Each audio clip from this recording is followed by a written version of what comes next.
के झूठ की। जासूसी के झूठे आरोपों में पाकिस्तान की जेल में कैद कुलभूषण जाधव की आज अपनों से मुलाकात होगी। कुलभूषण जाधव की पत्नी और मां आज इस्लामाबाद जा रहे हैं। आपको बता दें कि पाकिस्तान ने कुलभूषण को फांसी की सजा सुनाई है।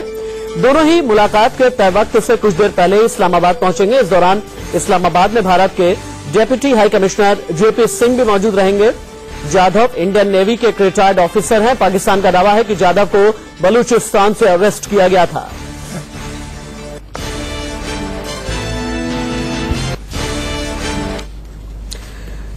इसी बड़ी खबर पर मेरे कई सहयोगी मेरे साथ में जुड़े हुए हैं। मेरे साथ मेरे सीनियर एडिटर राकेश कुमार सिंह जुड़े हुए हैं, जो ये बताएंगे कि विदेश मंत्रालय इस पूरे डेवलपमेंट पर किस तरह से नजर रखे हुए है।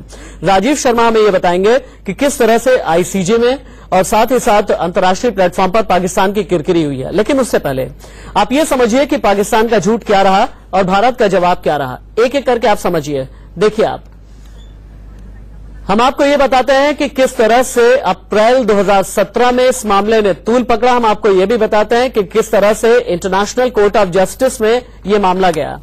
कुलभूषण जाधव की पत्नी और मां का इस्लामाबाद का दौरा है और जैसा कि मैंने बताया कि इस्लामाबाद में भारत के deputy high commissioner JP Singh भी मौजूद रहेंगे।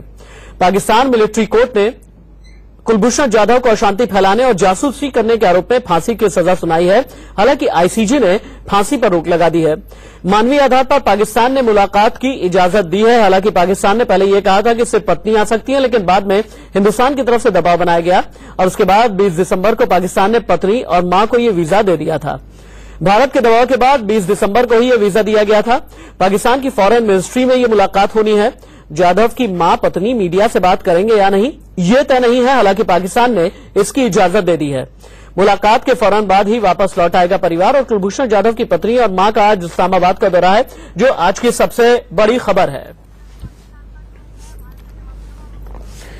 टीवी स्क्रीन पर नीचे हम आपको यह भी दिखा रहे हैं कि पाकिस्तान का झूठ क्या है और इस झूठ को किस तरह से एक्सपोज किया था भारत ने और किस तरह से भारत ने जवाब दिया था। पाकिस्तान ने कहा कि कुलभूषण ने अपना गुनाह कबूल कर लिया, लेकिन हिंदुस्तान ने यह साबित किया कि किस तरह से टैंपर्ड वीडियो था और उस वीडियो में कितने कट लगे थे। गुनाह कबूल कर लिया, लेकिन हिंदुस्तान ने यह साबित किया कि किस तरह से टैंपर्ड वीडियो था और उस वीडियो में कितने कट लगे थे। और पाकिस्तान ने पूर्व नियोजित हत्या की साजिश की थी कुलभूषण जाधव की। पाकिस्तानी एजेंसीज ने ईरान से कुलभूषण को अगवा किया था, लेकिन पाकिस्तान ने यह कहा कि बलूच अलगाववादियों से कुलभूषण जाधव मिले हुए थे और गिरफ्तारी बलूचिस्तान की दिखा दी थी। चलिए राकेश कुमार सिंह के पास सबसे पहले हम चलते हैं। राकेश, मुझे ये बताइए कि हिंदुस्तान की तरफ से वो कौन सी 3 शर्तें हैं जो मां और पत्नी के इस्लामाबाद दौरे के दौरान लगाई गई हैं और वो 3 शर्तें कौन सी हैं जिसे पाकिस्तान ने मान लिया है? देखिए राशिद, अभी की सबसे बड़ी खबर यही है कि अब से कुछ देर बाद कुलभूषण जाधव का परिवार इस्लामाबाद अभी पहुंचने वाला है और उसके बाद जो एमईए के सूत्रों के हवाले से जो हमारे पास खबर आ रही है उसके मुताबिक करीब 1 बजे पाकिस्तान के विदेश मंत्रालय में कुलभूषण के पत्नी और मां की मुलाकात होगी। संक्षिप्त मुलाकात, जो सूत्र बता रहे हैं कि 15 मिनट से 1 घंटे के बीच ये मुलाकात होगी और उस समय भारत की ओर से जो राजनयिक हैं उप उच्चायुक्त जेपीएन सिंह वहां पर मौजूद रहेंगे। और सबसे महत्वपूर्ण बात ये कि ये तय होगा कि आखिरकार उनकी मां और पत्नी क्या मीडिया से रूबरू होंगे कि नहीं। जैसा कि आप जानते हैं कि कुलभूषण जाधव के गिरफ्तारी के 21 महीने बाद उनकी पत्नी और मां उनसे मुलाकात कर रही हैं और जिस तरह से अंतर्राष्ट्रीय दबाव के बाद खासतौर पर भारत ने इस पूरे मसले को लेकर जिस तरह से आईसीजे में उठाया था, उसके बाद आखिरकार पाकिस्तान को झुकना पड़ा और उनकी पत्नी और मां को वीजा जारी किया गया और आज वो मुलाकात कर रही हैं। उसके बाद देर शाम वो भारत लौट आएंगी। ठीक है, राजीव शर्मा के पास भी हम जाएंगे। उनसे हम ये समझने की कोशिश करेंगे कि इंटरनेशनल कोर्ट ऑफ जस्टिस में किस तरह से पाकिस्तान को झटका लगा था और वो झटका सिर्फ काउंसलर एक्सेस के मसले पर ही नहीं था, बल्कि उसके बाद भी लगातार झटके लगते रहे हैं और किस तरह से पाकिस्तान कुलभूषण जाधव के मसले पर एक्सपोज होता रहा है हर गुजरते हुए दिन के साथ में। लेकिन उससे पहले पॉलिटिकल रिएक्शंस भी आ रहे हैं। बीजेपी के शाहनवाज हुसैन क्या कहते हैं और कांग्रेस के मीम अफजल का इस पूरी डेवलपमेंट पर क्या कहना है, देखिए। कुलभूषण जाधव की पूरी लड़ाई भारत के लोग और भारत की सरकार लड़ रही है। जब इंटरनेशनल कोर्ट ऑफ जस्टिस में भी उनके लिए बड़ी लड़ाई लड़ी गई, अब उनके परिवार के लोग जा रहे हैं तो अच्छी बात है, उनके बारे में पूरी जानकारी मिलेगी और हम उम्मीद करते हैं कि अच्छी जानकारी मिलेगी। सिफारती जो कोशिशें हैं, जो डिप्लोमेटिक इसमें एफर्ट्स हुए हैं, वो यकीनन अच्छे हैं और कुलभूषण जाधव से आज उनकी फैमिली मिलेगी तो कुछ बातें जिसकी अभी तक पुष्टि नहीं हो सकी है, मुमकिन है कि उनके मिलने के बाद उनकी पुष्टि हो और वो अपना पॉइंट ऑफ व्यू अपनी फैमिली को बताएं और उसके जरिए से भारत सरकार को भी पता चले कि क्या मामला है, कैसे वो पकड़े गए। तो कुलभूषण जी की माताजी और उनकी पत्नी मिलेंगे, ये एक तरह से बहुत बड़ी जीत है भारतवर्ष की। भारत के सरकार के अथक प्रयासों का नतीजा ये है।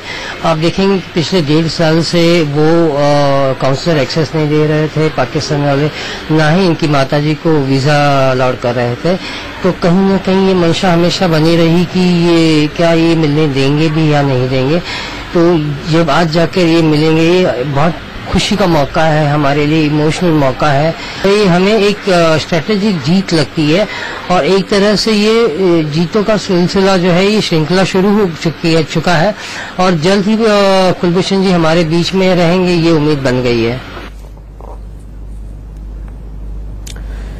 तो आज 21 महीने के बाद कुलभूषण जाधव की अपने परिवार से मुलाकात होने जा रही है। उनकी पत्नी और मां इस्लामाबाद जाएंगे और इस्लामाबाद में पाकिस्तान की फॉरेन मिनिस्ट्री में कुलभूषण जाधव से उनकी मुलाकात होगी। एक बार हम रुक कर लेते हैं सीधे मुंबई का, जहां से जुड़े हैं मेरे सहयोगी राजेश। राजेश, मुझे बताइए कि मुंबई में पवई में सिल्वर ओक अपार्टमेंट में जहां पर घर है कुलभूषण जाधव का, पिछले दिनों से क्या डेवलपमेंट वहां पर चली है? क्या इस्लामाबाद कूच करने से पहले उनकी पत्नी और मां से आपकी बातचीत हुई है? उन्होंने क्या कहा?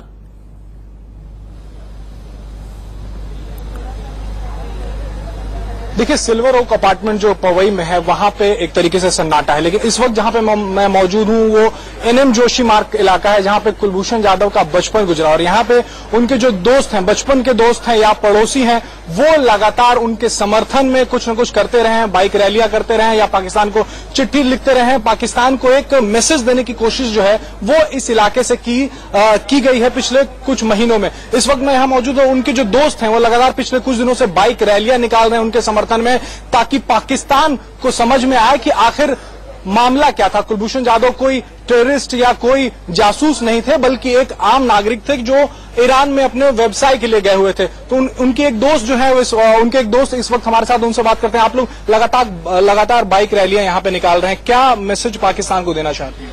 हम लोग ये मैसेज देना चाहते हैं कि देखिए, हम लोग सब कुलभूषण के साथ हैं।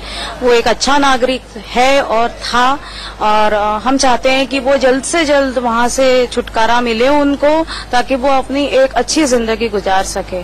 तो पाकिस्तान गवर्नमेंट से यही दरख्वास्त है कि आप जल्दी से जल्दी हमारे जो चाहते कुलभूषण, जो एक कैप्टन थे नेवी के, उनको छोड़ दें। जी, इंडियन गवर्नमेंट के जो प्रयास हैं वो लगातार कहीं न कहीं रंग ला रहे हैं। पहले आईसीजे में हमने देखा और अब जो है लगातार पाकिस्तान काउंसलर एक्सेस नहीं दे रहा था, लेकिन अब पत्नी और मां को मिलने की जो है प्रक्रिया वो शुरू हुई है। लगता है कि भारतीय गवर्नमेंट जो है, भारतीय सरकार जो है वो ठीक कदम उठा रही है कुलभूषण जाधव के मामले में। हाँ, एकदम सही कह रहे हैं आप। भारतीय जो सरकार है हमारी, वो काफी अच्छा काम कर रही है और उन्होंने काफी हद तक कन्विंस भी कर चुकी है पाकिस्तान गवर्नमेंट को कि जो कुलभूषण जी को छोड़ दिया जाए। सुषमा स्वराज जी ने भी काफी कुछ हद तक उन्हें ये किया है। तो इसलिए मैं चाहती हूँ कि पाकिस्तान गवर्नमेंट अब इस बारे में सोचे कि उनको छोड़ देना ही बेहतर होगा, क्योंकि पूरी देश उनके साथ है। बिल्कुल राशिद, तो ये दोस्तों का, उनके परिवार वालों का शुरू से मत रहा है कि भारतीय सरकार जो है वो हर एक जरूरी कदम उठा रही है जिससे कुलभूषण जाधव वापस देश में आए। राशिद, ठीक है। राजेश, आप रहिए मेरे साथ में। राकेश, आपके पास भी दोबारा हम आएंगे, लेकिन राजीव, हमारे दर्शकों को ये बताइए, जैसा कि अभी राजेश ने भी बताया कि विदेश मंत्रालय ने टफ स्टैंड तो लिया है, लेकिन हमारे दर्शकों को ये बताइए कि किस तरह से आईसीजे से लेकर के मुख्तलिफ जो प्लेटफॉर्म्स हैं, इंटरनेशनल प्लेटफॉर्म्स हैं, उनमें कुलभूषण जाधव के मामले पर जम करके किरकिरी हुई है पाकिस्तान की, किस तरह से?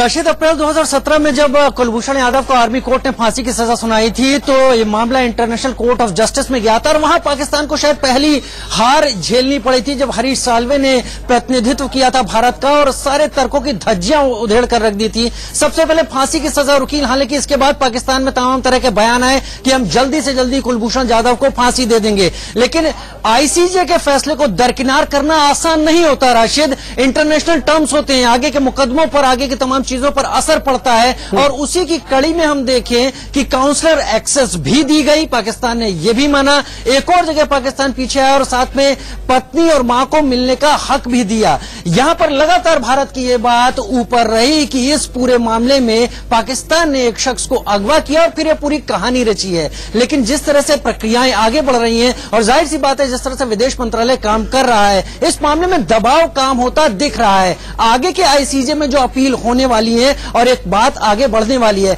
वहां पर इन चीजों की जो मुलाकात हुई है और काउंसलर एक्सेस हुई है, जरूर पाकिस्तान इसका हवाला देना चाहेगा कि हमने आईसीजे के रूल्स के हिसाब से ये सारी चीजें की हैं और अपनी बात रखेगा। लेकिन तब भारत क्या जवाब देगा? फिलहाल पाकिस्तान दबाव में है इस मामले को लेकर और वो उसके कदमों से सामने भी समझ में आता है। राकेश, राजीव और राजेश, आप तीनों का ही बहुत बहुत शुक्रिया। अभी की बड़ी खबर यह है कि कुलभूषण जाधव से आज उनका